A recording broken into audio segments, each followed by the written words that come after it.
Ayun, isang magandang araw pong muli sa inyo. Yan, salamat pong muli sa patuloy niyong panunood at pagsuporta sa mga ginagawa kong mga underwater videos. Ngayon pong araw na ito ay muli kong ipapakita sa inyo ang ganda ng ilalim ng dagat. Haleo, samahan niyo ako lumangoy. At tayo makikilangoy din kasama ang mga isda. Ayan. Ari hong nakikita ninyo, aring mga isdang ari, ang tawag po din ay talakitok. Sa ibang salita naman ay jackfish. Yun, ang iba naman ang tawag din ay mamsa, or may mga iba bang tawag na hindi ko na alam. Pero ito po kasing mga ganitong uri ng isda ay kalimitan ay sama-sama sa isang lugar. At ito pong mga ganitong klaseng isda ay isa sa mga napakagandang attraction pagdating po sa ilalim ng dagat. Kasi imagine niyo, malalapitan niyo siya ng napakalapit. Ayan, tingnan niyo, yun po ay malalaki. Siguro mahigit ng 1 kilo ang isang piraso niyan. At pag niluto niyan, naku, napakasarap po. Kahit anong klaseng luto nyo diyan sa ganyang klaseng isda, napakasarap. Ito pong mga jackfish na ito ay dito nyo makikita sa parteng Bawan, dito po sa may San Pablo.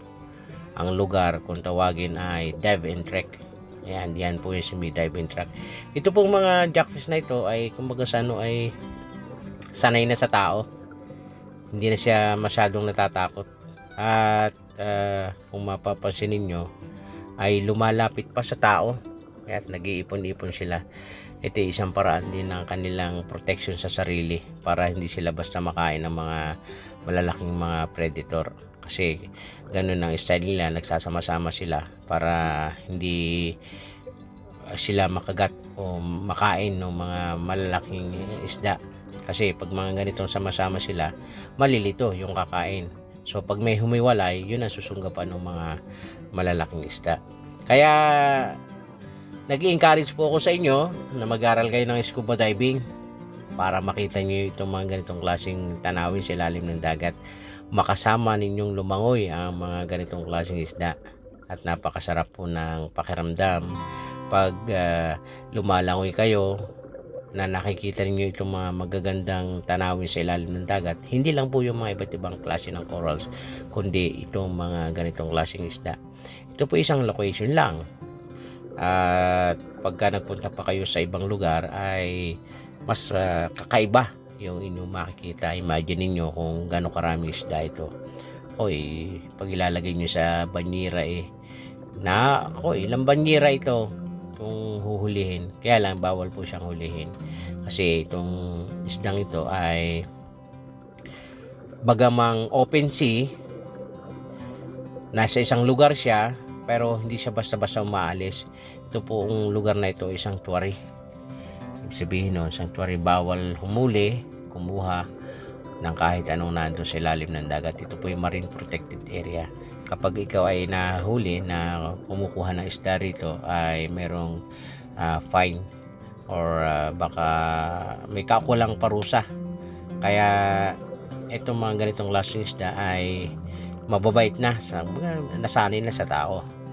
Kaya sa mga susunod, inaanyahan ko po kayo na mag-aral ng scuba diving. Message lang po kayo sa akin. Ayan. At meron din po kaming website, Anilaw Diving and Photography. Kung gusto nyo mag-aral ng scuba diving or kung may license na naman kayo, pwede kayo mag-book ng fun diving. Pwede rin po yung mga bata na 8 years old above, up to 10 years old, pwede na rin po silang turuan ng scuba diving. And then ang pinakabata pong certification is 10 years old, pwede na siyang maging junior open water. And then nagtuturo po tayo ng mga underwater photography, yung mga basic underwater photography for compact camera. Yan, mabibigyan din po namin kayo ng mga idea. Yan, pakicheck na lang po ng aming website para sa ganon ay mas marami pang impormasyon yung inyong malaman ukol po sa mga ilalim ng dagat. And then kung gusto nyo i-check din yung aming video, ayan, na mas maraming video, meron din po kaming YouTube channel, yung pong Anilao Diving and Photography. Yun po yung sa YouTube channel namin. Kaya pwede kayong bumisita at mag-subscribe. Marami po kami mga video doon underwater. Iba't ibang klase ng sea creatures yung mapapanood nyo dyan sa aming YouTube channel. Kaya pag natuto po kayo mag-scuba diving, hindi lang po ganitong klaseng isda makikita nyo, iba't ibang uri ng isda. Ito po yung isa palang klase ng isda na mai enjoy nyo pagka kayo ay pumunta sa ilalim ng dagat. Kaya salamat po ng marami sa patuloy nyong panonood at pagsuporta sa aking mga video. Nawa ay mag-follow kayo and then like. Ayan, hindi rin po masama kung i-share nyo ito para at least marami ang makapanood. Ayan, ari nga palang naglalaway na rin aking guest. Ayan, siya ay from Hong Kong. Ayan, at nag-book siya sa akin ng 7 days for fun dive. Kaya nag-dive kami ng 3 dives a day. Ito po yung pinaka last day niya kasi gusto niya mapuntahan itong School of Jackfish. Marami din po tayong mga guest na galing sa iba't ibang bansa at sila po ay natutuwa na bumisita dito sa Pilipinas, especially dito po sa Mabini, Batangas or Anilao ang tawag po nila. Kaya po kasi itong Mabini, Batangas ay nakilalang Anilao kasi po ang starting point ng scuba diving ay dyan sa Anilao nung panahon na wala pang access road doon sa lugar ng mga dive site. Ngayon naman ay buong paikot ng Mabini, Batangas ay mayroon ng kalsada. Kaya lang ay nakilala na ang Mabini, Batangas as Anilao. Ayun. Kaya ano pa hinihintay nyo? Mag-book na po kayo ng scuba diving. Then message lang po kayo. Pwede po nyo akong makontak dito sa aming Facebook.